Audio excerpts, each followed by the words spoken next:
کراچی کے مختلف علاقوں میں گزشتہ بارشوں کے بعد ٹاؤن انتظامیہ کی نااہلی کھل کر سامنے آ گئی۔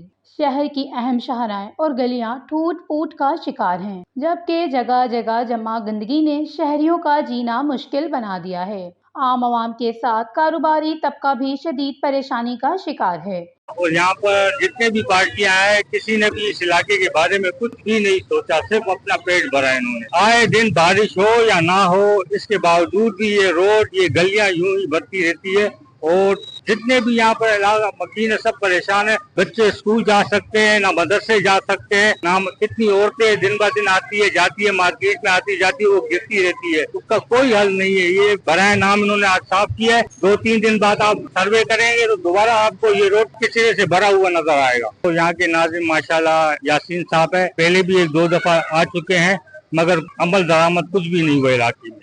یہ تو کافی عرصے سے یہ روڈ ٹکڑا بہت خراب ہے، کافی عرصے ہوئے، کتنے سال ہو گئے، کم از کم 15-16 سال ہو گئے کچرا کنڈی ہے، اور یہ ٹکڑا جو ہے نا بالکل حل نہیں ہو رہا ہے۔ یہ تو بارش ہو کافی عرصے سے یہ ٹکڑا بہت خراب ہے، کافی عرصے سے۔ چیئرمین تو آتا نہیں ہے، یہاں پہ ایم پی ہے وہ بھی نہیں آتا ہے، تو بہت عرصہ ہو گیا ان کو بول بول کے تھک گئے، مسئلہ حل کرو، وہ نہیں کرتے تھے۔ اور رات کو مشین بھی لگی ہوئی تھی، اس سے بھی پانی نہیں نکلا، حالانکہ سیوریج نہیں بچھائی ہوئی ہے، پھر پتہ نہیں کیوں پانی باہر آ رہا ہے۔ نااہلی ہے نا، ان کا نااہلی ہے، چیئرمین ہو گیا جو ہے۔ شہریوں کا کہنا ہے کہ اگر فوری طور پر سڑکوں کی مرمت اور صفائی کے انتظامات نہ کیے گئے تو مسائل مزید بڑھ جائیں گے۔ وش نیوز، کراچی، سندھ۔